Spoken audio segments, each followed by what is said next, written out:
Bien, vamos a ver ahora la conferencia de los 200 años, más de 200 años ya de enfrentamiento en España y de división causados por la masonería. Ahora vamos a ver, ya me conocen algunos, soy Rogelio González Orendain de Guipúzcoa, del norte de San Sebastián, y vamos a ver esa conferencia y de dónde viene ese odio y esa división que no hay en otros países, que sí la hay en España y parte en Iberoamérica también. Pero vamos a ver por eso. Muy bien, esto empieza antes, en los siglos anteriores, siglos XVIII, XVI, XVII, el pueblo español estaba unido. El pueblo español estaba unido en torno a un rey bueno, a los reyes que había buenos antes, un rey católico, y en torno a la religión católica. Había una unión que habían logrado los reyes católicos.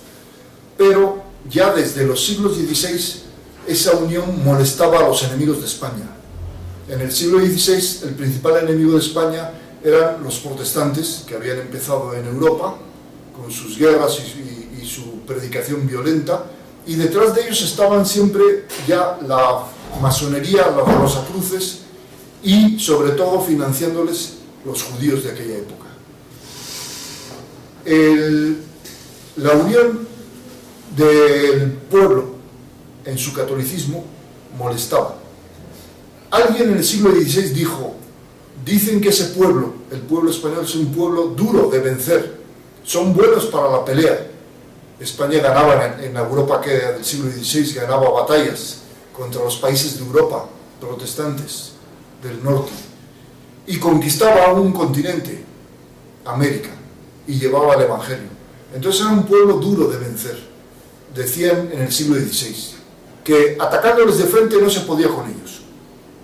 Todo esto pasaron los siglos, y ya a principios del siglo XIX todo eso lo tenían muy en cuenta los enemigos de España, es decir, la masonería, y dijeron: ese pueblo duro de vencer de frente, mandándole extranjeros, oficiales y militares extranjeros para atacarlo, no lo podemos vencer de frente. La única forma de vencer a un español es echarlo a pelear contra otro español. Pero claro, al otro español no necesitamos tener de nuestro lado, tenemos que envenenarle la mente. Y hasta el siglo XIX había una cierta unidad en las mentes del pueblo español, católica, en torno a su rey, el patriotismo de España. Pero en el siglo XIX es cuando empieza ya a meterse el veneno. Es a raíz de 1812, con la constitución famosa esa de Cádiz. Antes, unos años antes, habíamos visto cómo los franceses de Napoleón habían invadido España. Y habíamos visto, lo que conocemos ya en la historia, cómo el pueblo español había reaccionado unido contra las tropas invasoras francesas. En todos los pueblos de España, en las capitales, aquí en Madrid, en todos los pueblos, había habido una unión del pueblo español en contra de los franceses. Y las frases de la gente y de los guerrilleros españoles eran: nos vienen a destruir nuestra religión católica, o sea, la religión y la unidad del pueblo español, pero estaban unidos contra el francés, porque era un enemigo extranjero. Pero esa unión iba a terminar después de esa guerra. Esa unión iba a empezar a quebrantarse y a causar la división de un español contra otro español. Y ahí es donde entra la masonería. Ya, incluso aprovechando esa invasión de España, los pueblos de América en 1810 empiezan también a sublevarse contra la corona de España.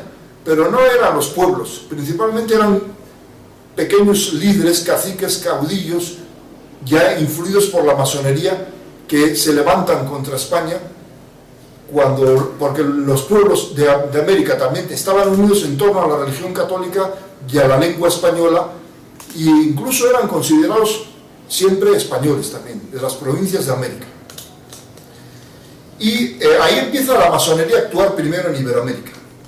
Luego esa masonería actúa en España. En 1812 la constitución es masónica, aunque todavía no era tan radical como las de ahora.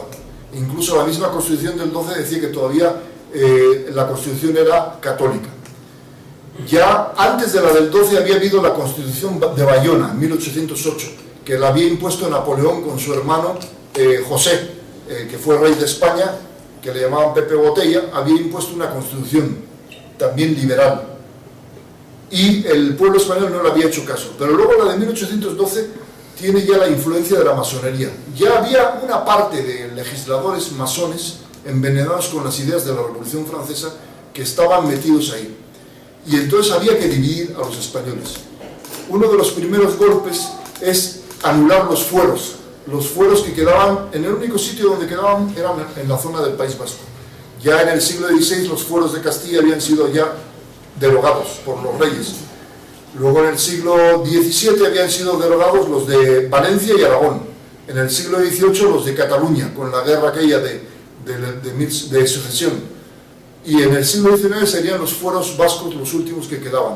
Y todo eso la masonería lo sabía, porque había que dividir más. Y sabían que quitándole los fueros a las regiones de España iba a haber todavía más división, que eso es lo que nos llega hasta nuestros días con los separatismos vasco y catalán. Pero en ese siglo XIX, cuando en 1814 regresa Fernando VII al trono, inmediatamente, como sabe que esa Constitución de Cádiz es dañina para el pueblo español y para España, la vuelve a derogar. Es cuando ahí la acusan de autoritario a Fernando VII. Pero en 1820 está el famoso golpe de Riego. Riego era un general masón. Ya ellos ya tenían como hemos visto, ya desde el siglo XIX empezaban a tener esa división los españoles. Ya había militares españoles que eran masones y militares que no lo eran. Ya el enemigo de España había logrado su objetivo, dividir, envenenar a unos cuantos, pero eran una minoría, pero ya estaban metiendo su veneno. Hablaban del liberalismo, que suena como a libertad, suena muy bonito, hablaban de igualdad, y entonces el liberalismo no sabían todavía mucho de la masonería. Querían romper la unidad de España, la unidad del pueblo español. En 1821 estalla la guerra de los realistas, cuando Fernando VII, en 1820 el golpe de Riego impone otra vez la Constitución de Cádiz y vuelve a haber la división de los partidos. Se forman los partidos liberales y conservadores principalmente, y empieza a haber esa división del pueblo español. Pero Fernando VII vuelve a dar un autogolpe con el general Eguía, que era gobernador militar de Madrid. Eguía era un general de ahí guipuzcoano, del norte, que era conservador. También estaba el general Hoyo, que era también navarro. Era el capitán general de Madrid. Ellos, con Fernando VII, dan el autogolpe y vuelven a abolir la Constitución de Cádiz de 1812, y en 1821 estalla la Guerra Civil. Ya ha logrado la masonería que haya dos Españas. Esa es la primera guerra civil que empieza en el siglo XIX. Primero se había envenenado a la gente, las mentes, habían envenenado al ejército, y estalla la primera guerra civil entre los constitucionalistas de la Constitución liberal y masónica de Cádiz y los conservadores. Entonces esa guerra dura del 21 al 23 y la están ganando ellos, pero luego, gracias a la intervención de los 100.000 hijos, que se llama de San Luis, los franceses, que en Francia había vuelto un rey conservador, apoya a Fernando VII y logran pasar los Pirineos y terminan con la primera guerra civil en favor de Fernando VII, y vuelve Fernando VII a derogar la Constitución de Cádiz. O sea, vuelve otra vez la unión, pero ya el veneno estaba metido. Esa es la primera guerra civil del siglo XIX, 1821 al 23, y es el primer triunfo de la masonería, lograr dividir a los españoles y enfrentarlos. Ese pueblo español que había estado unido durante siglos, ahí se enfrenta en esa guerra civil. 1823 termina la guerra con el triunfo de Fernando VII y de los conservadores.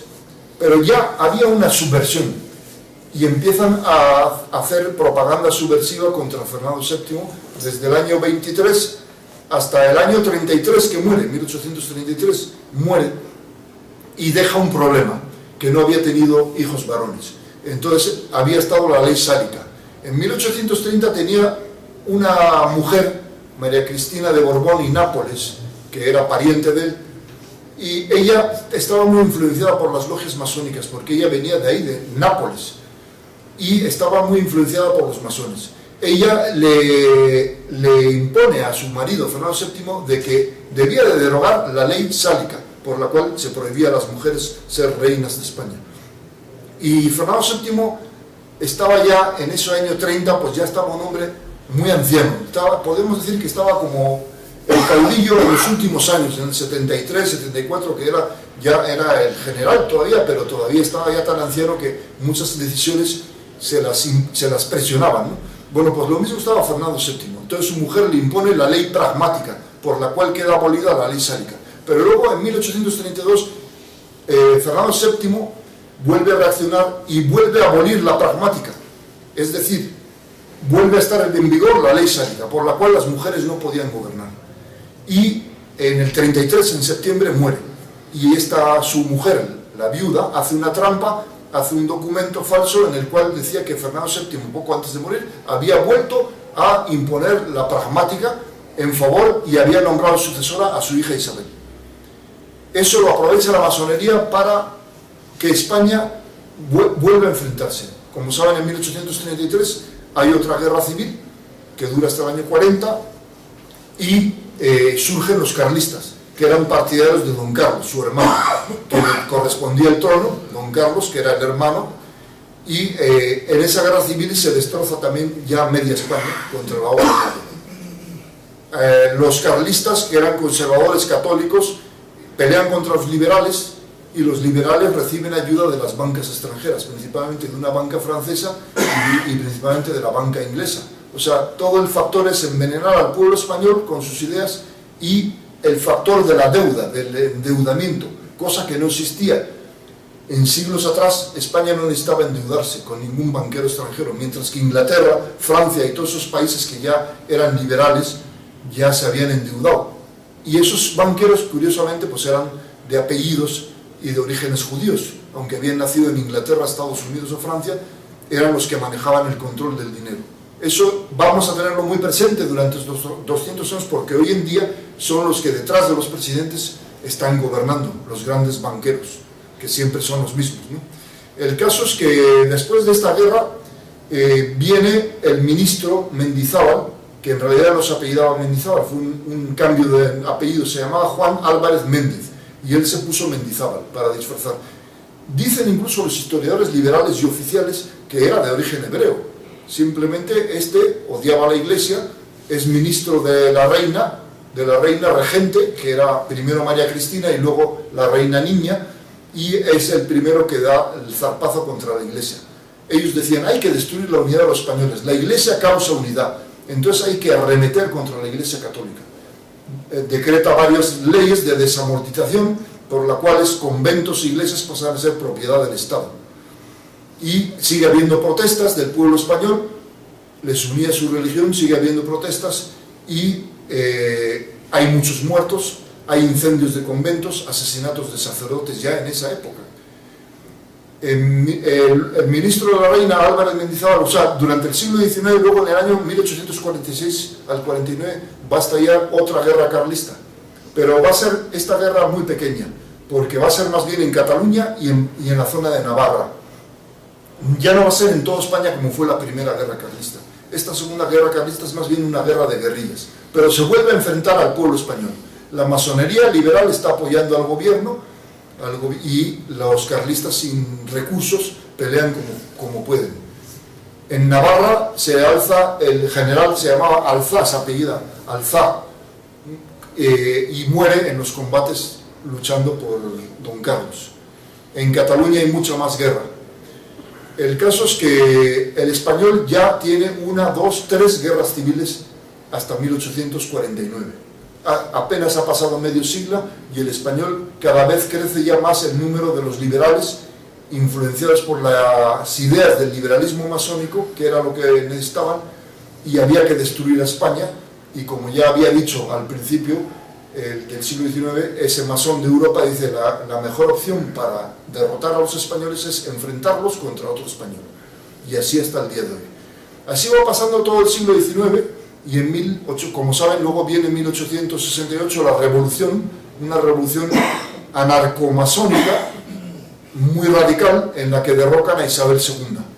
Y estalla la Primera República después, y la Primera República es tan desastrosa que hay 4 presidentes en menos de un año. Y al final la República, los carlistas, aprovechando todo eso, se levantan otra vez en toda España, principalmente en el norte, con Carlos VII, es la cuarta guerra civil. Se vuelven a enfrentar los españoles. Y están a punto, avanzando hacia Madrid. En esa guerra el carlismo está más organizado que en las anteriores. Están avanzando hacia Madrid y fíjense la perfidia de la masonería cuando ven que están avanzando y que la república es débil y que la república es un desastre y que es masónica y que no la quiere defender casi nadie. Entonces el general Serrano da un golpe de estado y manda al general Pavía, los dos eran masones, los dos eran liberales, que entre en las Cortes y disuelva las Cortes y acaban con la Primera República. Pero esos generales, que mucha gente los vería como conservadores, en realidad eran liberales y masones, y acaban con la República porque ven que los carlistas van a acabar con la República. Y entonces dicen, antes de que los carlistas acaben con la República y vuelvan al gobierno conservador, a la unidad de España, vamos a nosotros a dar una especie de autogolpe y vamos a acabar nosotros con la República para adelantarnos al carlismo. Y efectivamente, dan el golpe ellos y se imponen a un gobierno liberal. Pero hay otro general que se pronuncia en favor de Alfonso XII, que vivía en el exilio, porque dicen, bueno, entre un rey carlista, tradicionalista, católico, que va a favorecer otra vez la unidad de España, y un rey liberal, manipulable, tonto, mujeriego, como era Alfonso XII, pues vamos a manipular con la masonería a Alfonso XII y vamos a seguir con la división de España. Y es cuando termina la Tercera Guerra Carlista en 1876, ya con Alfonso XII en el poder, y el enfrentamiento de los españoles. España se seguía desangrando. Así va pasando todo el siglo XIX. Alfonso XII luego muere y luego dejan el poder, bueno, a su hijo Alfonso XIII, que apenas nace cuando él muere, y está también la reina regente, otra Cristina, de Habsburgo, de Austria, la austriaca, la madre de Alfonso XIII, está en una regencia, pero empieza el juego este que vivimos ahora, y que el jueguito este tonto de liberales y conservadores. Están en el poder, se van turnando, en el último cuarto del siglo XIX se van turnando el Partido Liberal y el Partido Conservador. Todo para que nada cambie y para que siga la división de los españoles. Los españoles, muchos conservadores se creen que el Partido Conservador es de ellos, en realidad es una farsa, como ahora el PP. Y los liberales pues están con el Partido Liberal, y así se van turnando en el poder, y España sigue dividiéndose. Ahora no en guerra, pero ideológicamente. El último zarpazo que le va a pegar la masonería a España va a ser la pérdida de las últimas provincias de América y de Asia. Son las Islas Filipinas, Cuba y Puerto Rico. La masonería española, que el masón entonces era Moraita, está completamente a favor de la independencia de Cuba y de Filipinas. Incluso están ayudando. Hay pruebas documentales en libros de cómo la masonería española está a favor y ayudando, mandando armas y dinero a los independentistas de Filipinas y Cataluña, porque la masonería quiere la destrucción de España y la división, así como promueve lo de Cataluña ahora, y están siempre detrás. Entonces, como saben, la guerra de Cuba y Filipinas, 1898, pues logran que se subleven allí, y como ellos solos no pueden, interviene Estados Unidos, que es el primer país masónico del mundo, interviene en favor de los separatistas. Como saben, primero interviene en Cuba, donde España pierde sus barcos, y luego también en Filipinas, dando independencia a esos últimos territorios para seguir destruyendo y dividiendo a España. Como vemos, el siglo XIX ha sido un siglo de división, tanto ideológicamente en las mentes de los españoles como militarmente, porque está plagado de guerras civiles. Incluso, retrocediendo un poco más, las guerras de independencia de la América española en realidad habían sido también guerras civiles, porque como ya desde los tiempos de Carlos I y V de Alemania, el emperador había decretado que los habitantes de aquellas tierras no eran colonias, como en Inglaterra, sino ciudadanos españoles de origen indígena, de origen mestizo, de origen criollo, pero ciudadanos españoles. Eso había decretado, y no colonias. Colonias las tenía Inglaterra. En la colonia el país explota el territorio, pero los ciudadanos los tiene como ciudadanos de tercera, que es lo que hizo Inglaterra toda la vida. Por eso a mí me hace gracia la incultura de las presentadoras de televisión cuando dicen las colonias de España, si España nunca tuvo colonias, eran virreinatos. Ahí había al frente un virrey en los 4 virreinatos de América, que era el delegado, digamos, del rey de España. Y había una unidad católica y una unidad de España, de la lengua española, que era lo que unía también a aquellos pueblos. En caso, terminado el siglo XIX, ya con la división de España, ¿por qué? Muchos se preguntarán, ¿por qué esto no pasaba en países como Noruega, Suecia, Dinamarca, Inglaterra? ¿Por qué a nosotros sí nos dividen y a ellos no? Pues porque ellos ya estaban descristianizados desde el siglo XVI, primero los países escandinavos. Había triunfado la reforma protestante, que le llaman reforma, que más bien fue una ruptura de Lutero. Entonces habían descatolizado aquellos países desde el siglo XVI. Y eso es lo que quería el judaísmo y la masonería, descatolizar. Habían descatolizado. Entonces allí ya no hacía falta enfrentar a noruegos contra noruegos, a suecos contra suecos, ni a ingleses contra ingleses, porque ya estaban de su lado. Y ahí estaban instauradas las bancas judías, el Banco de Londres, que es una institución judía hasta el día de hoy, y el Banco de la Reserva Federal de Estados Unidos, que de federal no tiene nada, porque es de particulares, de un grupo de particulares que son también de apellidos judíos, que son los que controlan las finanzas de Estados Unidos. Entonces, como allí ya estaba todo controlado por ellos, donde había que golpear era a España, Portugal y a sus antiguos territorios de América. ¿Y por qué también? Allí ya se había descatolizado. Y en cambio en América y en España todavía, en esas épocas, todavía el pueblo español, aunque ya estaba dividido con el liberalismo, ya todavía el 90% se podía decir católico. Todo eso molestaba a los financieros judíos y a la masonería. Entonces dice, hay que hacer que se enfrenten, mientras que en otros países no hacía falta, ya estaban, ellos controlaban. Y así, en el siglo XIX que hemos visto español lleno de guerras civiles, se repite la historia, si damos un repaso rápido, en América, en México.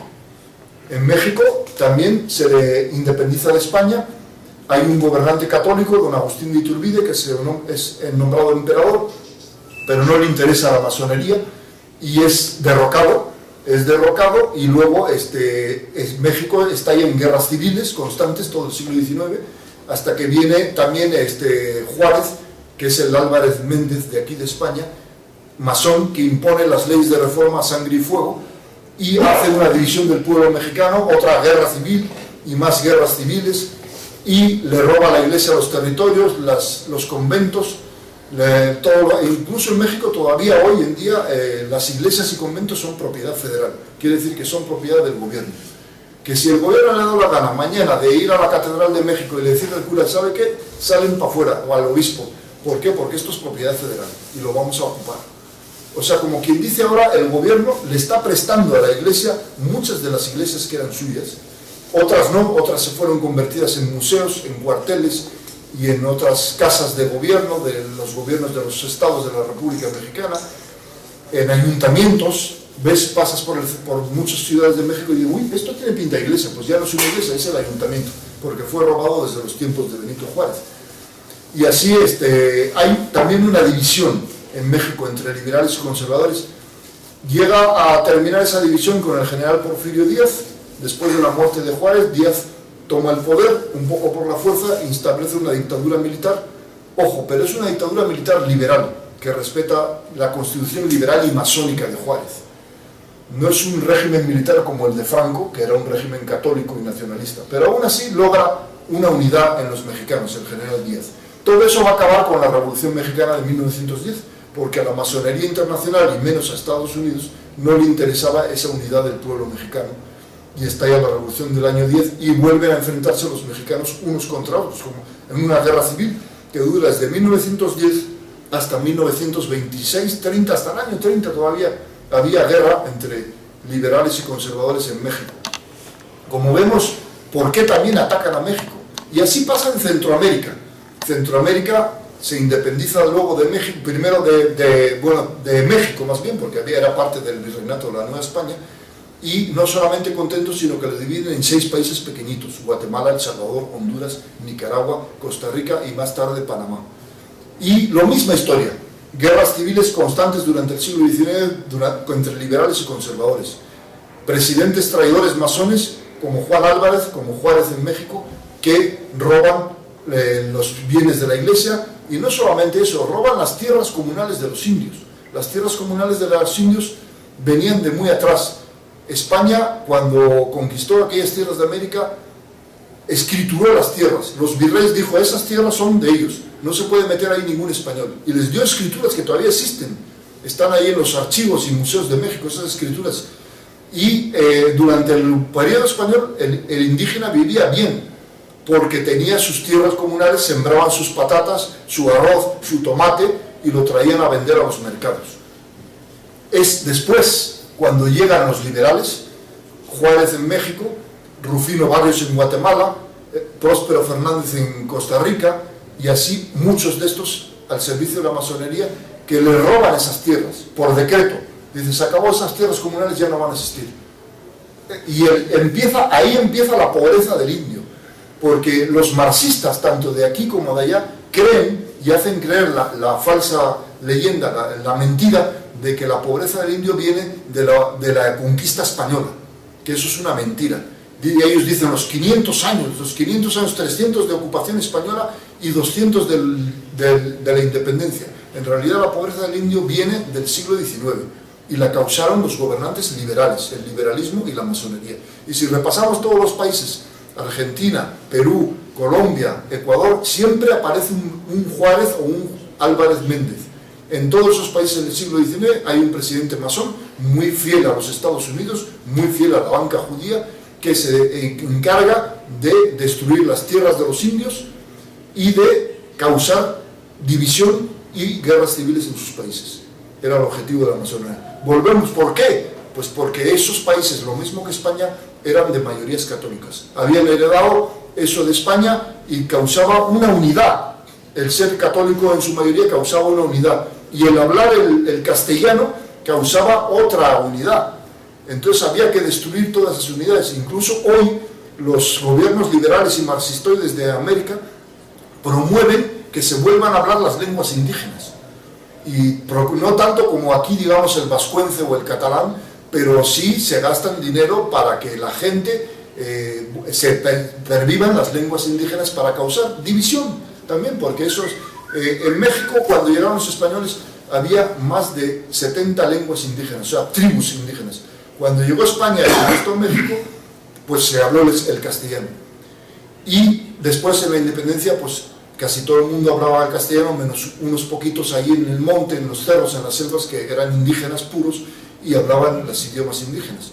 Pero ya ahora se promueve también el indigenismo, está el Instituto Indigenista, se promueve todo eso para causar también más división, ¿no?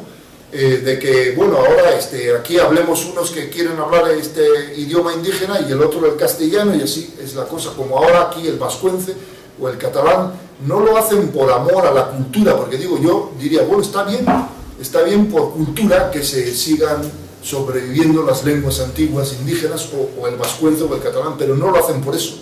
La masonería y el liberalismo lo hacen para causar más división, para causar siempre la división que todavía no termina en España. Y esa división, en menor grado, también la hay en estos países de Hispanoamérica.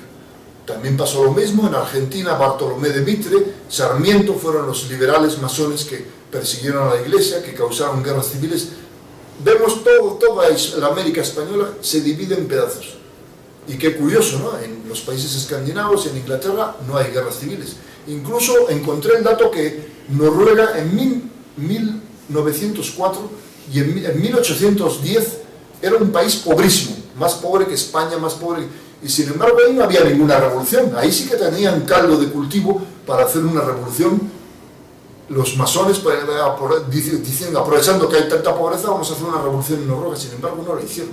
Las revoluciones las van a hacer aquí, tanto en España como en toda Iberoamérica, aprovechando. Luego vendrá su hermano de la masonería, que es el marxismo, en el siglo XX, y van a decir que el indio es pobre. Pero ¿quién causó la pobreza del indio? Pues los liberales. No la causó España, como les mienten, la causaron los liberales en el siglo XIX. En toda América española la pobreza ya no solo del indio, sino del mestizo y del criollo, del mexicano y del peruano y del centroamericano que vive ahí. Hay mucha pobreza, pero porque la causó el liberalismo. Y el liberalismo, la estrategia era causar esa pobreza y esa división para que luego apareciera su hermano o su primo hermano, el marxismo, en el siglo XX, a protestar por esa pobreza que ellos mismos habían causado a propósito, para hacer más división y guerras civiles como las ha habido en el siglo XX. El caso es que, como vemos, todo esto no pasa en otros países. Vemos ahora en España, sale uno con una bandera española, roja igualdad, en cualquier parte de España, ya no digamos el País Vasco o Cataluña, sino aquí mismo en Madrid, ¿no? Y en otras regiones, y le puede decir, es que ese es un fascista, es que lo vamos a golpear. Hemos visto noticias, ¿no?, de un muchacho que salía del estadio del Real Madrid con una camiseta con la bandera de España y le pegaron en la calle. Pero bueno, ¿quién le pega? Pues españoles también, pero son españoles con la mente torcida, con la mente envenenada por el liberalismo masónico, y ellos no pueden ver la bandera roja igualdad. En España es peligroso, ¿no? Ellos tienen su otra bandera, la roja, amarilla y morada de la República. Tú vas a Francia, tú vas a otros países, y el de derecha y el de izquierda saca la bandera francesa o la inglesa o la alemana, y allí pues nadie te pega por llevar una bandera alemana en Alemania o en Italia, porque hay un poco más de unidad. Aquí nos han dividido tanto que el llevar una bandera española, incluso en regiones que no es del norte, puedes sufrir una agresión.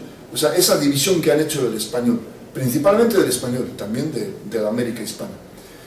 Como vemos, siguiendo esta historia, en el siglo XX hay una monarquía liberal, que es la monarquía de Alfonso XIII, es frágil, una monarquía que hay bastante pobreza en España, y a esa pobreza que viene del siglo XIX, incluso se me había pasado que en el siglo XIX este Juan Álvarez Méndez, así como en América los Juárezes y todos esos masones habían robado las tierras comunales de los indios, causándoles ellos la pobreza, en España Juan Álvarez Méndez decretaron leyes para que los ayuntamientos ya no tuvieran la autonomía que tenían. Es decir, en los pueblos, los ayuntamientos, así como los indios tenían una tierra comunal que era de todos, y todos la sembraban y la trabajaban, y las ganancias eran para ellos, aquí también, en los ayuntamientos, había montes comunales. Encontré en un pueblo ahí del norte de España, en el pueblo de mi madre, en un libro que se editó sobre ese pueblo, que ahí había un monte que era comunal. Y digo, mira, igual que en México esto. Y decía, ¿y ese monte comunal de qué servía? Pues cuando los habitantes del pueblo tenían sus vacas y sus granjas y todo, y se habían acabado la hierba y la leña, pues iban al monte comunal, que era de todo el pueblo, que era del ayuntamiento, y ahí pastaban sus vacas. Y ahí cogían leña para sus chimeneas. Entonces, digamos, este es un monte de todo el pueblo, y aquí tengo yo mi pequeña tierra y mi caserío y mi casa. Entonces, había las dos cosas, tu propiedad particular y el monte comunal. Y entonces todo eso, Juan Álvarez Méndez acabó también con eso, dijo que eso se acabó, los montes comunales y las tierras comunales de España, porque protestaron los ayuntamientos. Oiga, si eso depende de los ayuntamientos, que tenemos la autonomía municipal desde siglos atrás, desde los reyes católicos, desde Felipe II había autonomía municipal, y entonces eso se acaba con el liberalismo del siglo XIX y empobrece a muchos pueblos, que eso tampoco lo dicen mucho en la historia. Así como en América empobrecieron a los pueblos indígenas, aquí se empobrecieron muchos pueblos cuando el gobierno liberal y masón provoca eso de quitar esas tierras que eran de los ayuntamientos. Pero además el objetivo no solamente era empobrecer, porque mucha gente dirá, bueno, es que nuestros gobernantes eran tan traidores que querían el empobrecimiento de nosotros, porque lo más normal es que digas, bueno, mi pueblo, mi patria, como siempre ha sido para arriba, grande. Ahora, la patria de mi enemigo, pues que se hunda si quiere, ¿no? Porque si es mi enemigo y me está fastidiando, pues que se hunda. Pero aquí la pobreza la causaban los mismos españoles traidores, liberales. Como en México, ese Juárez, otro liberal traidor antimexicano, se le conoce también. Aunque bueno, el gobierno oficial lo tiene como un dios, un pequeño diosío, pero digo, la historia no oficial lo trata de traidor, ¿no? Los historiadores buenos como Salvador Borrego, Salvador Abascal, Luis Riz y otros mexicanos, Alfonso Junco, otros historiadores mexicanos lo tienen y lo han escrito como un gran traidor. Bueno, aquí lo mismo pasó con este Álvarez Méndez, pero lo hacían también, aparte de empobrecer a los pueblos, para lo mismo que es el origen de esta charla. dividir, causar división. Causar división, ¿por qué? Porque el gobierno liberal me ha quitado ya la tierra, pues vamos a ver si nos vamos a oponer a él, nos vamos a hacer un levantamiento, carlista sobre todo, y cosas así, ¿no? O sea, había que seguir en una guerra latente, tanto en España como en América. Ese era nuestro castigo por haber sido España la que defendió a la Iglesia, la que trajo la religión católica al continente americano, la que defendió a la Iglesia en el siglo XVI contra los países protestantes, y ahora ese gran amor de España y el último gobernante, el caudillo Franco, que tuvo por la Iglesia católica, es como ese gran amor de un chico que tiene por una chica, pero que es mal correspondido. La chica no le corresponde. Dices, tú quieres mucho a esa chica, estás enamorado de ella, pero ella te trata a patadas, ¿no? Bueno, pues ahora yo veo a la Iglesia así, ese gran amor de España por defender siempre a la Iglesia y de los países hijos de España por defender. Resulta que ahora hemos sido mal correspondidos. El primer mal correspondido es el caudillo, ¿no? Bueno, aunque tuvo buenos cardenales también que lo apoyaron, Monseñor Guerra Campos, Marcelo Martín, Monseñor Morcillo y otros más, pero también tuvo los malos, Tarancón, y ahora ya no se diga. Ahora la Iglesia, los dirigentes de la Iglesia pues están, que les importa muy poco, que España, bueno, ahora ya España no los defiende, pero digo, oficialmente el gobierno, pero les importa muy poco, ¿no? Ellos mismos están también autodemoliendo la Iglesia desde dentro, precisamente en estos últimos años. La autodemolición de la Iglesia, que ya denunció el obispo tradicionalista Monseñor Marcel Lefebvre hace ya años. La Iglesia la están demoliendo desde dentro. Hay infiltrados también de la masonería de dentro, ¿no? Pero siguiendo esta historia, en el siglo XX la frágil monarquía liberal de Alfonso XIII, que ya la pobreza venía del siglo XIX, pero él también había causado más pobreza. Por eso había ya levantamientos, había desórdenes, había crecido el Partido Socialista de Pablo Iglesias, había anarquistas, atentados anarquistas, y eso se detiene un poco con el golpe de Estado del general Primo de Rivera en 1923 a 1930.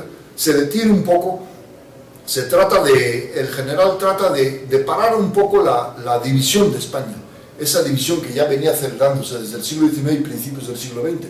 Entonces el general trata de parar un poco eso, pero en sus 7 años de régimen militar logra terminar con la guerra de Marruecos, como saben, pero aún así al general Primo de Rivera yo pienso que le faltó mucho en comparación con Franco. Fue un régimen militar bastante vacío, aunque era el padre de José Antonio, ¿no? pero un régimen militar vacío porque él no persiguió a los verdaderos enemigos de España, que son la masonería. Los liberales andaban tranquilos en el régimen militar de Primo de Rivera, incluso el PSOE no fue perseguido en el régimen sí detuvo unos cuantos comunistas, anarquistas, a los que alteraban el orden, sí se les detenía, pero fue le llaman ellos la dictadura militar del general Primo de Rivera, pero una dicta blanda, diría yo, y además no va al grano de extirpar al enemigo de España. ¿Y saben por qué? Porque el general Primo de Rivera en realidad era hijo de otro general Primo de Rivera, que había sido liberal en el siglo XIX, el general Marqués de Estella. El general Primo de Rivera del siglo XIX había combatido a los carlistas, ese era su pecado, y sigue siendo. El carlismo tenía su corte en Estella durante la última guerra, y ahí estaba el pretendiente Carlos VII, y ahí se organizó en el norte todo el carlismo, la lucha por Dios y por España, y por la unidad de España. Y el general Primo de Rivera, es decir, el abuelo de José Antonio, persiguió mucho a los carlistas, incluso estuvo buscando al cura Santa Cruz, un cura de ahí guipuzcoano, guerrillero, carlista, se llamaba Santa Cruz Iloidi, Manuel Santa Cruz Iloidi, un gran hombre, un gran luchador, que él más que en el ejército carlista fue guerrillero y daba mucha guerra a los liberales en los montes de Guipúzcoa y de Navarra. Y un día cayó prisionero, lo tenían en un caserío ahí preso, los liberales, y cuando se entera el general Primo de Rivera, dicen, esperen, no lo fusilen. Eso quizá le salvó la vida. Quiero ser yo el que va a dirigir el pelotón de fusilamiento, a ese lo quiero fusilar yo en persona. Y mientras venía a caballo, el cura logró escaparse del caserío con ayuda de algunos de ahí, del pueblo, y logró escapar y siguió dando guerra. Entonces él escapó. Pero el general Primo de Rivera era liberal. No me atrevo a decir que estuviera en la logia masónica, pero era liberal. Entonces él había contribuido también a la división de España. Luego viene su hijo, el otro general, y sigue la dictadura del año 23 al 30, pues tenía esa influencia liberal de su padre. Luego ya vendría José Antonio, como saben, que sería otra cosa, ¿no? Pero esa era una familia liberal. Entonces, por eso la dictadura del general Primo de Rivera no fue lo suficientemente patriótica para acabar con los enemigos de España. Como saben, terminó con la crisis del 29, cuando el general Primo de Rivera llamó a todos los capitanes generales y les dijo: miren, esta crisis ha causado tanta pobreza, en España y en el mundo, y está habiendo tantas huelgas y esto, que quiero que me digan si siguen siendo leales a mí. Y los capitanes generales le dijeron que sí. Se enteró Alfonso XIII, otro liberal, aunque no masón, liberal, y se molestó y le llamó a Primo de Rivera: oiga, que usted ha tenido una reunión con los capitanes generales y a mí no me ha informado, que yo soy el capitán general máximo. Sí, pero es que era para que me dijeran la lealtad. No, pues yo quiero que usted dimita. Y el pobre general dimite y no sabe que Alfonso XIII se estaba echando la soga a él al cuello. Se va el general Primo de Rivera y Alfonso XIII, digamos, se queda solo. Como saben, un año duró. Después vino la República, y cuando la República, dicen en varios libros que hubo varios generales tentados a decir: ¿qué hacemos con Alfonso XIII?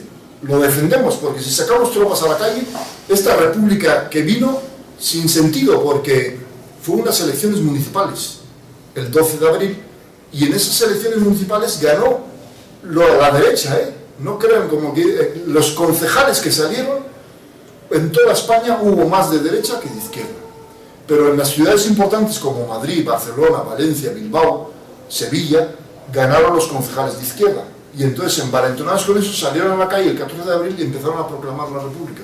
Y es ahí cuando se reúnen varios generales y dicen: ¿qué hacemos? Si quieren lo reprimimos y acabamos con esto, porque ha sido unas elecciones municipales, no eran unas elecciones para ver si era república o monarquía. Y Alfonso XIII dijo: no, déjelos, no lo repriman. Pero hubo varios generales que dijeron: no, yo no voy a salir por Alfonso XIII voy a salir yo a la calle. ¿Ya vieron lo que le hizo al general Primo de Rivera? No, yo no salgo a la calle. Entonces hubo otra división en el ejército en el año 31. En aquel día de la República hubo otra división en la cual muchos militares decían: yo no salgo por este rey a la calle. Entonces cuando le dijeron a Alfonso XIII que mejor se fuera, y se fue. Y esa división que ya venía de España, como hemos visto, del siglo XIX, se aceleró todavía más con la República. En el año 31, la República, las leyes de partidos, empiezan a surgir partidos, ya no solo eran el liberal y el conservador, sino partidos socialistas, comunistas, anarquistas, otros partidos separatistas vascos, ya el PNV, el partido catalanes, hasta el partido nacionalista gallego. Empieza, más división. Y la República era también influenciada por la masonería. Manuel Azaña era masón. Entonces había que acelerar la división de España y la descatolización. Por eso durante la República el pueblo español llega a un grado de radicalismo como los que había habido en parte en las guerras civiles del siglo XIX, pero todavía más, porque aquí había un nuevo factor que era el marxismo. El marxismo, que hipócritamente venían a protestar por la pobreza de los obreros, que sí la había pobreza en la monarquía de Alfonso XII, en el XIII y en la República, había pobreza, y claro, pero ya sabemos quién había causado la pobreza en el liberalismo en el siglo XIX, y había pobreza también en los territorios, en los países ya independientes de Hispanoamérica, pero la pobreza la habían causado los liberales. Entonces el marxismo hipócritamente viene a decir que ellos vienen a luchar por el obrero, por el trabajador, para que no sea pobre, ¿no? El caso es que, como saben ustedes, pues aquella república era un desastre, todos los días mataban a gente por las calles, mataban de derecha, mataban de izquierda, había atentados de todo, normalmente siempre de la extrema izquierda, pero claro, ya en esos momentos había una reacción también de falangistas, de carlistas y de otros también, porque decían: bueno, si nos están matando, pues nosotros también vamos a tenernos que defender. Y era un desastre, ya era la España dividida al máximo. La masonería y en sus logias internacionales se frotarían las manos diciendo: ahora sí que hemos logrado. y ahora sí está el pueblo español más envenenado que nunca. Los tenemos enfrentados a los dos. Ahora el golpe lo vamos a dar nosotros. Se preparaba para agosto del 36 un golpe republicano para instaurar una dictadura comunista tipo Rusia, con la ayuda de Stalin, y es cuando, como sabemos todos, pues el caudillo se adelantó. El 18 de julio se levantó, se esperaba que se levantara una buena parte del ejército, pero ese veneno que se venía metiendo en el español desde el siglo XIX, ya el ejército no estaba unido. Ya había una buena parte del ejército que era liberal, que era masón, que eran socialistas, que son los que no quisieron apoyar a Franco. Entonces, claro, ahí vino ya el enfrentamiento máximo, el español contra el español. Desde el 18 de julio, como todos saben, la guerra del 36 es una gran carnicería, digamos, más que las del siglo XIX, una gran matanza en la que la masonería se frota las manos. Pero ojo, la masonería, ellos al principio de la guerra creían que iban a ganar, ¿eh? Y en cuanto ganemos en España, vamos a instaurar una dictadura como Stalin y vamos a acabar con la Iglesia Católica, no vamos a dejar un solo cura. Todo eso si lo ven en varios libros, lo decía la Pasionaria, lo decía un diputado Domingo, lo decían todos, vamos a acabar, ahora sí que sí. Y la frase esa de Pablo Iglesias, el líder del Partido Socialista, la iglesia que ilumina es la que arde, la iglesia que ahora la pintan por ahí los anarquistas y comunistas y los de Podemos, ¿no? Que la iglesia que más ilumina es la que arde. Esa es una frase que inventó el Pablo Iglesias, que dicen el fundador del PSOE, tanto que dicen que el PSOE es un partido moderado. Bueno, ya sabemos que en esa época era radical el PSOE, ¿no? También. Entonces, el enfrentamiento de la guerra pues es la muerte de mucha gente, de un lado y de otro. En un principio creen que van a ganar ellos, pero como saben, porque el mundo liberal de Europa normalmente está apoyando a la República. Franco, gracias a la ayuda de Alemania, de la Alemania de Hitler, y gracias a la ayuda de Mussolini, y también la ayuda de Oliveira Salazar, que era un régimen no militar, pero un régimen autoritario también, de tipo dictadura, pero nacional y católica, que apoyan a Franco, y con eso parece que no contaban. Entonces Alemania era un país fuerte. En el año 36 Hitler había levantado el país en 4 años, ahí estaba el famoso libro, ¿no? El libro de 4 años de gobierno de Hitler, cómo levantó la economía, cómo de 6 millones de parados pasó a casi no haber parados, y cómo había hecho a Alemania una potencia que había quedado también destrozada después de la Primera Guerra Mundial por los traidores de siempre, los liberales y los socialdemócratas que habían gobernado después de la Primera Guerra Mundial.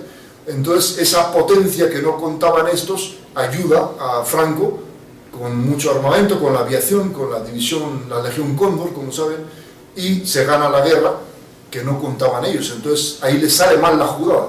Han dividido al pueblo español, han hecho que se enfrenten en una guerra cruenta donde mueren muchos, pero al final les sale mal la jugada y se instaura el régimen del general Franco. 1 de octubre de 1936 es proclamado jefe del Estado y caudillo y jefe de los 3 ejércitos en Burgos, aquel 1 de octubre del 36.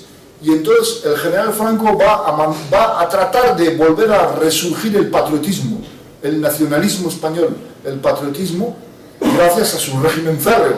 Si no hubiera sido un régimen férreo, no hubiera logrado eso, gracias a su régimen. Y va a ser, como antes hemos dicho, el gran enamorado de la Iglesia, el gran defensor de esos curas que asesinaban a la República, de más de 9.000 y pico sacerdotes asesinados durante la República y la guerra. Él va a ser el defensor, el gran amor de la Iglesia, y que en un principio sí va a ser correspondido, en un principio, en los años 50, en los años 60 ya viene el Concilio Vaticano II y empiezan a cambiar, porque en el Concilio Vaticano II hubo cardenales y obispos masones que ya estaban dentro de la Iglesia y empiezan a salir con otra forma del Concilio Vaticano desde el año 62 al 65, empiezan a cambiar, empiezan a decir que ya no quieren ellos regímenes católicos, que ya no quieren dictaduras, ni aunque sean defensoras de la Iglesia, empiezan a decir algunos, no todos, algunos de los obispos y cardenales de aquel concilio. Entonces ya empieza un poquito el cambio desde dentro de la Iglesia, pero el mismo cambio promovido por la infiltración masónica en la Iglesia. Es ahí cuando ese amor tan grande de la Iglesia y de Franco empieza a desquebrajarse poquito a poco. Todavía duraría, ya sabemos, bueno, los que vivimos aquellos, que yo tenía 17, 18, 19 años en aquellos últimos años de Franco, me acuerdo de los curas ya que empezaban a ser comunistas, curas incluso ahí en el País Vasco que apoyaban a ETA, que escondían en parroquias armas de ETA, curas catalanes también separatistas. Esos eran los curas rebeldes. Esos antes, en los años 50, no tenían oportunidad de serlo, porque la misma Roma les tiraba las orejas y los llamaba al orden. Pero una vez pasado el Concilio Vaticano del 62-65, Roma ya no les dice nada. Les empieza a decir, bueno, pues hagan lo que quieran, ¿no? Empieza a haber una rebeldía de curas liberales y marxistoides, pero que Roma no les dice nada, como el día de hoy, como hasta el día de hoy, ¿no? Que Roma no les dice nada a muchos curas que parecen que están en contra de Cristo, como ese cura que en una iglesia el otro día, en el referéndum ese famoso de Buti, referéndum de Cataluña, estaba con una urna diciendo misa y ahí, o sea, eso era para que lo vieran de las orejas, pero no les dice nada. Pues así, eso mismo, que no les dicen nada, o el Padre Ángel de Madrid, que tiene ahí que sí, él dice que es muy bueno con los pobres, sí, les da de comer, muy bien, pero luego en su restaurante deja que lleguen los homosexuales y dejen sus revistas asquerosas, y está él promoviendo el pecado, de forma consciente, porque él lo sabe. Pero la culpa también no es de él, es del obispo. El obispo de Madrid lo sabe, y era para que lo hubiera ya tirado de las orejas, le hubiera dicho, oye, o te voy a suspender.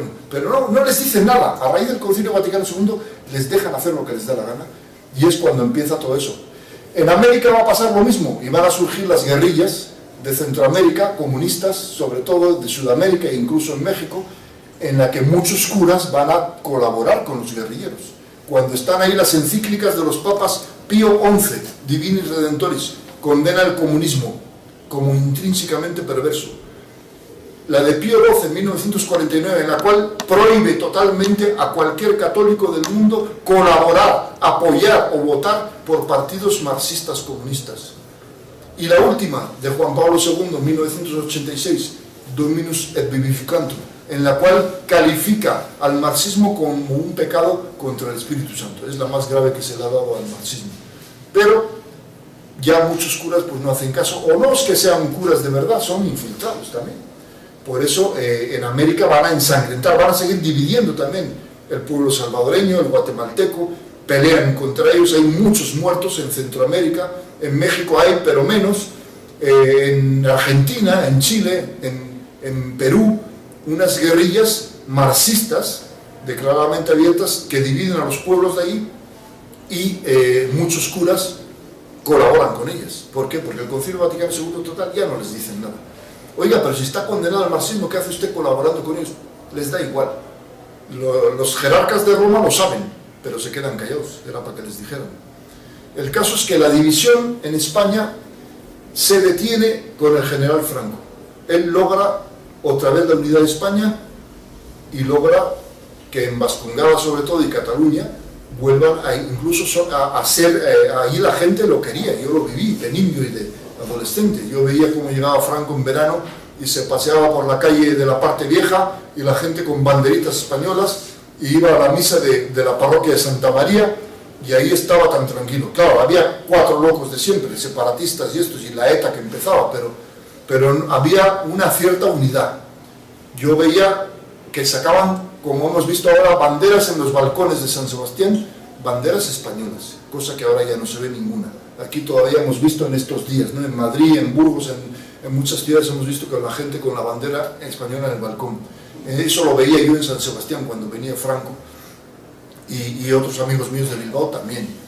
Y él estaba logrando una unidad, pero claro, muere él, y al morir él, el error de Franco, el haber dejado a este rey, al rey Juan Carlos, en el cual él ya tenía compromisos secretos con la masonería. Él tenía compromisos, aunque claro, no va a decir nada, ¿no? Y entonces los compromisos eran de que había que volver a hacer una democracia, dicen en España, democracia entre comillas, y que volviera al liberalismo. Bueno, pues cuando murió Franco, España no tenía casi deuda con los banqueros extranjeros, que hemos hablado también antes de la deuda. Y en el año 76 yo me acuerdo cómo fue Juan Carlos a Nueva York, hizo un viaje y se trajo un montón de créditos del banco Export-Import Bank, del Banco Mundial, de otros bancos de allí de Estados Unidos, que curiosamente todos son, el 89% los accionistas son de origen judío. Y se trajo un montón de créditos para España, para préstamos, que España no necesitaba. Hay gente que me dice, bueno, es que en España antes, cuando Franco sí, había carreteras que construyó, pantanos y cosas, pero no se podía construir más. Y bueno, es que Franco usaba el dinero de los españoles, de las cajas de ahorro que eran del Estado, y cuando había dinero se construían cosas. Pero ahora no, ahora es que dicen, es que ahora se ve más movimiento de dinero, sí, pero ahora todo eso lo debemos. Todo eso está pedido prestado a los bancos de Estados Unidos judíos y al Banco Central Europeo. Entonces hemos perdido la soberanía total. Como saben ahora, la deuda de España es de 1.058.000 euros. Y no se puede dar esta cifra exacta el día de hoy porque está subiendo constantemente. O sea, posiblemente hoy sea un poco más. Eso es una deuda que dijeron hace 6 meses, la cifra, ¿no? Y puede que suba más. Entonces hemos perdido la soberanía. ¿Y quién ha hecho esa deuda? La han hecho después de la muerte de Franco. El primero fue Juan Carlos, porque Juan Carlos heredó los poderes de Franco. Y hasta la Constitución del 78 él tenía todo el poder. Luego ya desde el 78 se limitó a ser rey y dejó el poder al gobierno. Pero los gobiernos que vinieron siempre han ido endeudando el país un poco más, perdiendo España soberanía. Adolfo Suárez, Felipe González, el que más endeudó, luego vino Aznar, que endeudó también, y Zapatero ya se desbordó la deuda. Y Rajoy ahí le hace una propaganda de que está parando la cosa, pero en realidad es una deuda que la van a heredar nuestros hijos y nietos, y que no se puede pagar, y que eso está destruyendo la soberanía de España. Ah, y otra cosa que resucita al morir Franco, es la división de los españoles. Eso lo vi yo, lo vi, bueno, ya algunos también de ustedes, ¿no? Aquellos años 76, 78, 80, empezó un desbordamiento, sobre todo ahí en País Vasco y Cataluña, y no solo País Vasco, ya todos querían tener su autonomía. Cataluña, Vascongadas, Galicia, Aragón, Castilla, León, Castilla-La Mancha, Andalucía, era partir en pedacitos a España. Otra vez, todo el patriotismo de los casi 40 años de Franco, toda la unión que logró, nacionalista y patriótica, había que destruirla. Y todo eso eran las logias europeas diciéndole a Juan Carlos lo que tenía que hacer y a los gobiernos que vinieron después. Por eso, en estos 40 años de disque de democracia, se ha logrado otra vez dividir al español al grado de que, otra vez, eso, lo que decíamos al principio, que sales con una bandera de roja igualdad y te pueden pegar, al grado de lo que está pasando ahora en Cataluña, de que los catalanes se quieren separar, bueno, dicen que el 50%, 50 y 50. En el País Vasco no tratan de hacer referéndum porque ahí las estadísticas del Diario Vasco, que salen cada 6 meses, dicen que solo un 25% de los vascos querrían la independencia. Entonces, eso lo sabe también el gobierno del PNV, y entonces dicen, no, nosotros haríamos el ridículo si hiciéramos un referéndum, porque nada más el 25% de los vascos iban a votar que sí, mientras que el 75% votaríamos que no a la independencia, ¿no? Entonces ellos lo saben. Pero el caso es dividir. Está dividido el pueblo con los partidos, ya no es el movimiento nacional aquel de Franco, esa unidad, y sobre todo lo triste de la Iglesia, que la Iglesia ya no quiere que la defiendan. Bueno, es que la Iglesia está infiltrada, y así vemos que en el siglo XXI, que estamos ya en el siglo XXI, que hemos llegado al siglo XXI, ya son más de 200 años de división de los españoles, y ahora, en estos 40 años, después de la muerte de Franco, se ha acelerado la división otra vez del pueblo español. Se ha acelerado a llegar incluso al grado de cuando hablábamos de la República, ¿no? Que se aceleró la división.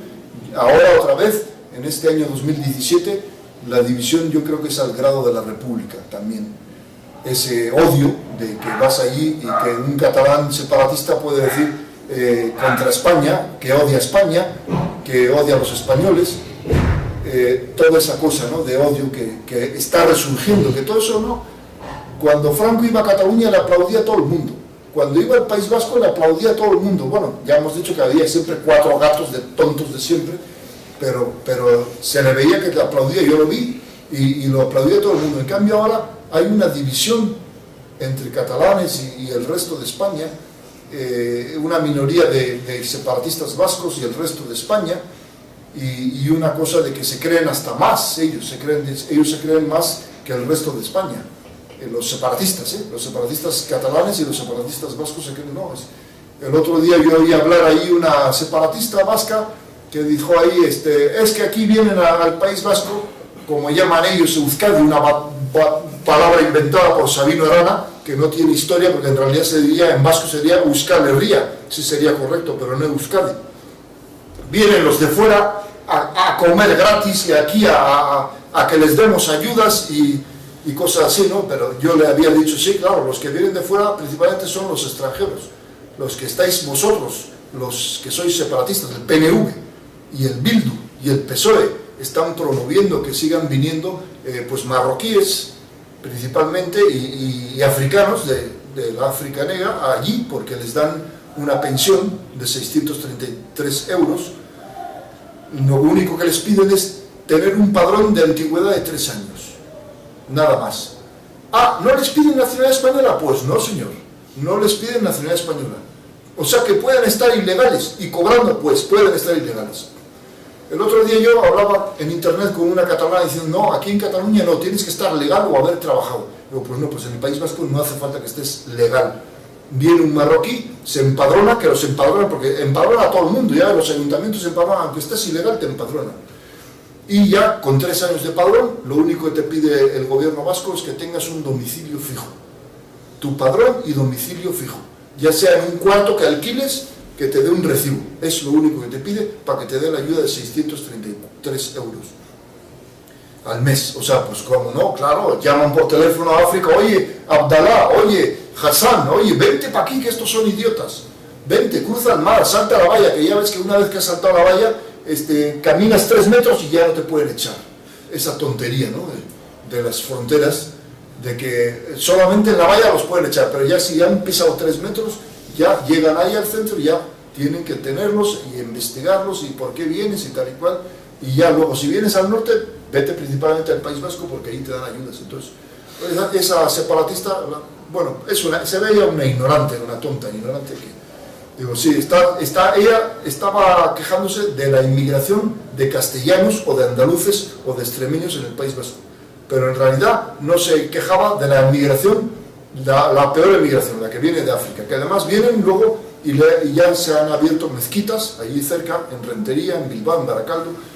Están exigiendo además, ellos no vienen a ver si me la dan, no, ellos exigen, ya cuando son una comunidad empiezan a ser grandes, exigen mezquitas, exigen y propagan el Islam, como sabemos, ¿no? Eso va a ser otro factor ya en el siglo XXI que está empleando la masonería internacional y el sionismo para dividir más a los pueblos de España, al pueblo español principalmente, bueno, a todo el pueblo de Europa, pero bueno, Europa ya estaba de su parte, la mitad, desde años atrás, pero España, como todavía quedó tan impregnada de nacionalismo con Franco y del catolicismo, pues hay que dividirla y hay que fastidiarla más.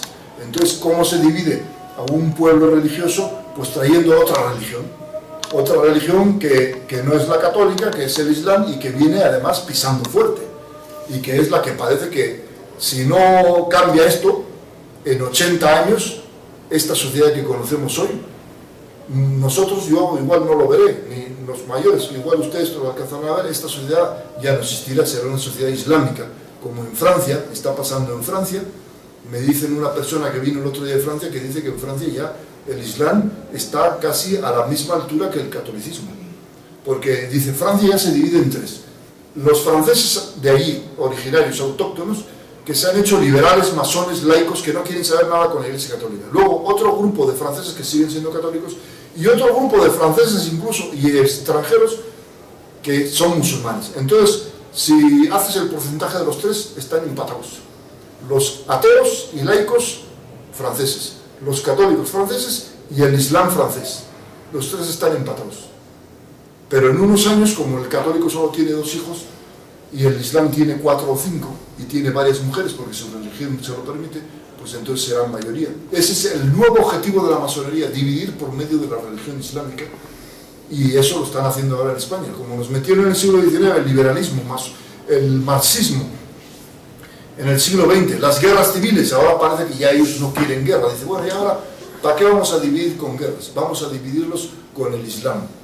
vamos a ver, los de izquierda apoyan al Islam, incluso siendo una contradicción para ellos, porque yo he hablado también con la gente de Marruecos y esto me dicen, bueno, sí, estos de Podemos y PSOE nos apoyan, y los de Bildu, sí, nos apoyan. Bueno, ellos nos apoyan porque quieren nuestro voto, porque por eso les dan el padrón enseguida.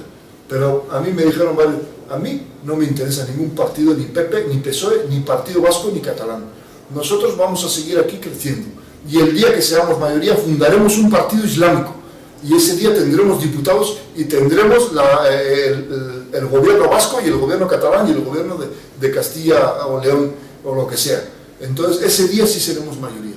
Y no nos importa que nos hayan ayudado los de Podemos y los del PSOE y los de Bildu.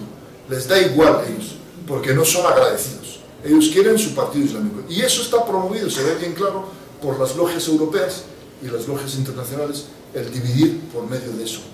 Y así hemos llegado a esta España, a este siglo XXI, que sigue hoy dividida y enfrentada, ¿no? Los ignorantes, los tontos de la izquierda, que ahora, bueno, ya con el marxismo, con la masonería y con el islam.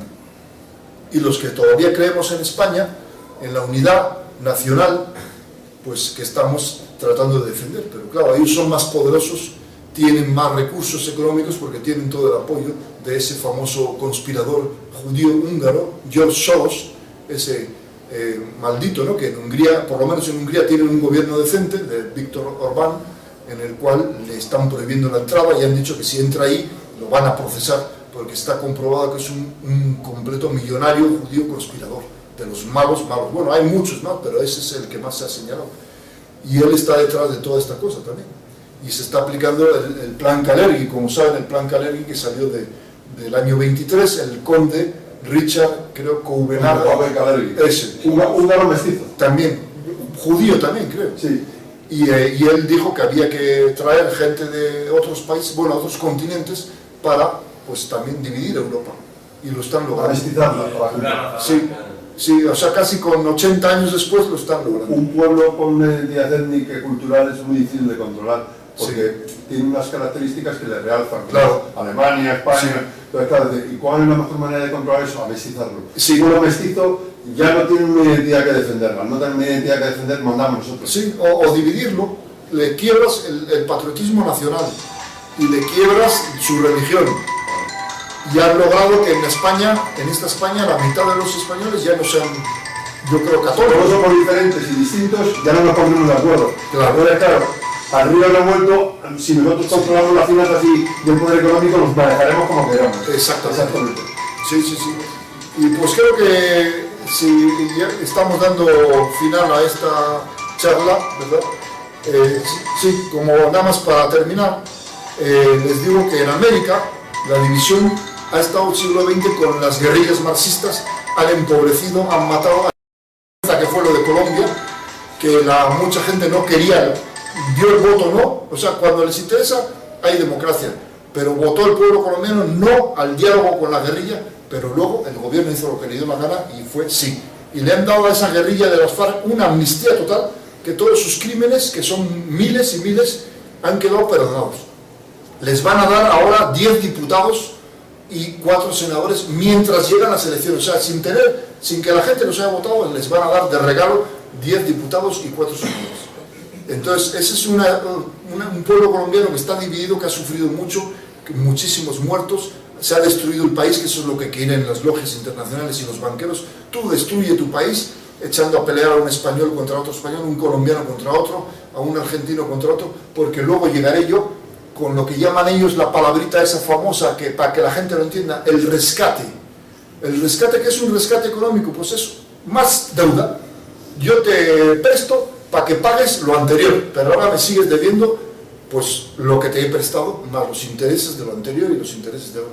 Eso le llaman rescate para que suene bonito en la prensa, ¿no? Pero en realidad el rescate es una deuda. Entonces a Colombia, que está destrozada por la guerra, le van a dar más rescates. Y creo que con esto hemos terminado. Habría mucho que hablar, pero no hay tiempo. ¿Alguna pregunta? Adelante. Sí, te quería comentar varias cosas en el conjunto que has hablado. ¿Tú crees que Sabino Arana y Marcel Macià, los creadores del nacionalismo catalán y vasco, eran masones o no? No tengo yo concepto desde lo fuera. No, Arana no era masón. Sabino Arana era muy católico, era de familia carlista, que se decepcionó y luego se fundó el Partido Nacionalista Vasco. Y su hermano Luis era el que le influenció. Exactamente. Y ellos eran anticomunistas y antimasones. De hecho, él murió en 1903 y siguió su hermano, Luis. Y su hermano seguía la línea del hermano. Pero cuando llegó la guerra en 1936 y el gobierno vasco de entonces y el PNV decidió que iban a ir a la guerra contra Franco y iban a ir hermanados con los comunistas y con los masones, el mismo Luis dijo, no, esa no era la doctrina del nacionalismo vasco, del nacionalismo antiguo, el nacionalismo. Yo no estoy de acuerdo. Y dimitió.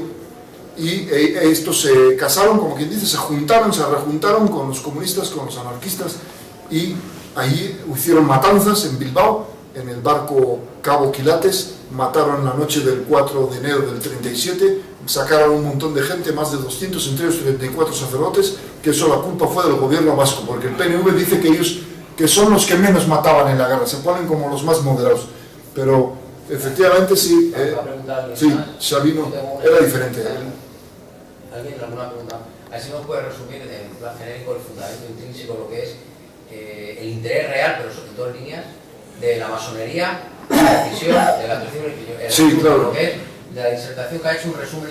Sí, muy resumen, sí, porque eso va para otra. Líneas, sí, pero ahora, sí, es sí. el interés real, el fundamento, el concepto originario de la masonería. De la masonería, sí, porque eso yo he dado una también, pero no hay tiempo ya. Sí, un resumen. El resumen es. Sí, mira, el interés real de la masonería es apoderarse del mundo, pero el objetivo siempre fue destruir al cristianismo. Ellos, la masonería la inventan los judíos. Sí, pero ¿por qué? En dos líneas. Sí, el por qué, el odio a Cristo. La masonería viene de ahí. Exacto, el odio a Cristo, incluso hay 33 grados, no les extraña eso, 33 grados porque dicen ellos que Cristo vivió 33 años. Y entonces dicen, nosotros hacemos 33 grados para luchar contra los 33 años que estuvo Cristo en la tierra. Entonces 33 de Cristo y 33 contra Cristo. Eso es la masonería, en resumen. Son anticristos. Son unos anticristos, exactamente. Y están financiados por los mismos, bueno, la fundaron los judíos, aquellos que mataron a Cristo. Herodes Agripa, Hiram Aviv, sí, Moab Leví. Hay un librito que se editó mucho en México, La disipación de las tinieblas sobre el origen auténtico de la masonería, y ahí viene todo esto que les estoy diciendo. Ese librito muy interesante, se vende todavía en México, ahí en las ediciones de Salvador Borrego y otros. Yo he traído algunos aquí, pero rápidamente. ¿Puede recomendar su bibliográfica y ya finalizamos? Sí. Lo que tenga lo más destacado. Bueno, aquí está el famoso libro del Salvador Borrego, Derrota Mundial, que lleva 56, es esta, pero ya sé que ha salido la 57 edición. Este es la historia de la Segunda Guerra Mundial, pero los orígenes ocultos, cómo la guerra se hizo por la economía. La economía de Hitler era limpia, no causaba intereses moratorios a la banca judía, entonces esa economía para los judíos amenazaba con expandirse, contagiarse al resto del mundo, de Europa primero y luego del mundo. Entonces para ellos ya no era negocio, porque yo te presto a este país y luego me estás endeudado, has perdido tu soberanía y aparte yo vivo los intereses de ese país y de ese pueblo. Entonces Hitler acabó con eso en Alemania y decían, hay que hacer que este señor su economía no se expanda por el mundo. Pero ¿cómo hacemos para que caiga en la guerra? Pues miren, curiosamente en 1936 estaba Pilsudski, mariscal nacionalista, en Polonia. Él sí quería tratos con Hitler, pero murió, dicen que envenenado. Murió y al poco de morir llegó al poder el coronel Beck, que era masón, curiosamente, y el general Mościcki, que eran masones. Y entonces cambiaron completamente la política de Polonia, y no solamente la cambiaron en contra de Hitler, sino que había, como saben, en la Primera Guerra Mundial Alemania había perdido muchos territorios en favor de Polonia, la Alta Silesia y otros sitios. Pomerania, Silesia, y Prusia Oriental, ¿no? Sí, sí, y ahí vivía población de origen alemán. Bueno, pues de pronto, como que resucitó el odio, como la masonería sabe resucitar el odio, empezaron los polacos a perseguir a esa población alemana que vivía ahí. Los mataron, dicen que unos 3.000 alemanes fueron asesinados. Esto lo detalla un libro que se llama Los horrores de Polonia, que ese se vende aquí en Madrid, ¿no? Algunos igual lo tienen. En México también se vendió Los horrores de Polonia, aquí creo que se llama Los horrores polacos. Y ahí te narra los asesinatos de cantidad de población alemana. Entonces eso hizo que ya Hitler, pues digo, vamos a ir a proteger a esa población alemana. Y aparte le prohíben lo del pasillo de Danzig, la autopista y el ferrocarril que quería construir, que con Pilsudski sí estaba de acuerdo para luego atacar desde Prusia Oriental a la Unión Soviética. Pero los masones prohíben eso de la carretera y luego encima reprimen al pueblo alemán que vivía en Polonia, y entonces cuando Hitler decide atacar, eso lo ocultan estos, ¿no? Lo de la economía y todo eso en este libro sí se narra, es muy interesante. La entrada de Stalin por el frente del este, una semana después. El problema es y que ninguno de los aliados de declara. dicen que Hitler, que la guerra es porque Hitler invade Polonia, y lo que hace Stalin no vale. O sea, Exacto. Eso es otra cosa. La guerra de invierno contra Finlandia, el estrecho de Karelia, otra. Todas las repúblicas que se han lesionado, Stalin no hacía más que lesionarse con, nadie decía nada. Y nadie decía nada. Y a los otros sí. Exacto. Eso como se... Claro, la sociedad de naciones se cayó. Se ve que había con la boquita pequeña, pues no decían nada. Sí, se ve que había una conspiración, perfectamente. Pero además territorios que nunca habían sido rusos. Sí, y además era un hombre que en esto que hemos hablado hoy de la unidad, él había logrado una unidad de Alemania también, porque Alemania, como saben, era un país mitad católico y mitad protestante. Y fíjense, los católicos y los luteranos apoyaron a Hitler, en su mayoría. Siempre, como hemos dicho, había 4 gatos idiotas. Todo viene de la ignominia del Tratado de Versalles, Sí. como por ejemplo el Alsacia-y-Lorena. Dice, ¿cómo se puede decir lo que se llama la Petite France? ¿Cómo se puede decir que el territorio son franceses cuando han sido alemanes 800 años? Exacto. Porque lo hacemos nosotros en un tratado así, Sí. ¿ya? Sí. Y ya ves que manipulado por ellos. sí, para esta gente no les interesan los pueblos unidos, Claro. ni menos los gobernantes que unen a los pueblos, como fueron Hitler, Franco, Mussolini, Perón en Argentina y otros, ¿no? Entonces para ellos ahora, para la juventud de ahora, que no sabe mucha historia, les meten que son los malos. Esos fueron muy dictadores malísimos, no sé qué, pero callan todas estas cosas que hicieron buenas, ¿no? Y que unían al país, porque ahora ya es que todo es contra el patriotismo y el nacionalismo bueno, no el falso nacionalismo de los catalanes y vascos, que eso ya no es nacionalismo. Pero hay un detalle importante que a mí me ha sorprendido. ¿Tú qué opinas de lo que están diciendo de que si Putin está podría, o no Putin directamente, pero medios rusos o hackers rusos con el apoyo al referéndum catalán y a los... Es que eso me ha sorprendido, no sé. Pues puede ser que sí, porque a Putin pues también le interesa que Cataluña sea independiente, porque ¿Por? harían ahí unas bases. Ellos quieren tener bases. No creo que vosotros vayan a hacer. Si quieres intentar aliarse con la Unión Europea, no se puede aliar con el otro, entonces no puede jugar esa bobada. Cataluña queda fuera de Europa. Sí, Rusia no quería reentrada, quería una reentrada, pero si estás aliado con el otro, va a decir que no. Pero Rusia sí aprovecharía. Además hay una cosa, lo primero que pasaría en Cataluña si se independizara, vendría una crisis económica para los dos, tanto para el resto de España como para Cataluña. Habría una subida de impuestos principalmente para los catalanes, porque necesitarían 150 embajadores, más o menos, que son los que tiene España. Todo eso cuesta dinero, un pequeño ejército, todo eso cuesta dinero, entonces les acribillarían a impuestos a los catalanes. Y entonces que podría llegar Putin y dice, bueno, yo te ayudo, yo te presto, yo te doy, déjame unas bases en Cataluña para estar más cerca en la Europa occidental. Entonces puede ser que Putin sí esté interesado, que además no me parece a mí, aunque lo hemos visto bueno en la guerra de Siria, a mí no me parece un hombre de trigo limpio, ¿No? Él fue un antiguo KGB. Uno de 27 años en la KGB, en Alemania oriental. Sí, pero todos los años hacen allí en Rusia, no sé en qué ciudad, hay un memorial del Holocausto, sabemos que es una mentira, y él va allí y les da coba a los judíos y hacen todos los homenajes. Ha habido judíos que la han perseguido y no los permiten entrar en Rusia. Con Berezovsky, Buczynski, Abramovich, pero los permiten entrar ahí con la de tener. Bueno, no creo que sí murió fuera. Pero Parado por 2 años. sí. Y me parece unos saltos muy cualitativos para subir tan rápidamente la escala. Sí, no según los méritos que hagan también. Ya, pero independientemente, que grados 33 y 32 hay... Sí, uno que llega presidente y que persigue a la iglesia y que hace lo que ellos mandan, pues enseguida lo hacen 33. Sí, pero es lo que no entiendo, porque, por ejemplo, los casos españoles de los presidentes, que son unos inútiles, que no saben hacer una O con el canuto, que pueden ser un grado 32-33, cuando tiene que ser por méritos, y estos méritos es porque los han colocado a dedo, no porque sean inteligentes. Sí, bueno, entonces, sí. claro, no me cuadra cierto cómo se saltan toda la escalafón, porque hayan llegado a lo que lleguen. Bueno, hay grados honorarios, también, que no tienes que subir. Se le nombra grado 33 de la masonería honorario. Por ejemplo, se dice que a Juan Carlos le hicieron honorario, o sea que él no tuvo que ir escalando. Y posiblemente, como no tuvo que ir escalando, pues no tuvo que pasar por el 19. Pero llegan y te dan el grado honorario, Y yo creo que se lo dieron incluso, y por eso dijeron aceleró la autodestrucción de España.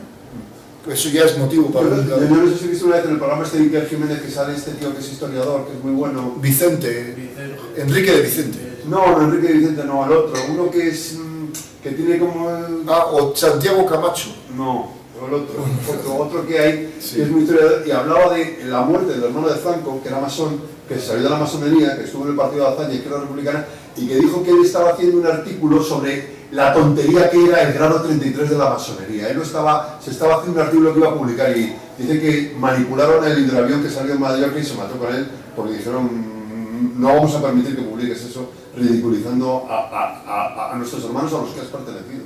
Bueno, también hay otros historiadores que dicen que murió arrepentido de la masonería y que esa acción que murió estaba a favor de su hermano, de Franco, y que cayó el avión a la mar. Más bien puede que haya sido un sabotaje de masones por traición. Sí, es que estuvo mega antes, sí, horas antes dijeron que había un tío ahí manipulando. Exacto, porque como él ya se había puesto del lado de su hermano, entonces era traidor a la masonería y le sabotean el avión. Bueno, ya damos finalizado de la conferencia.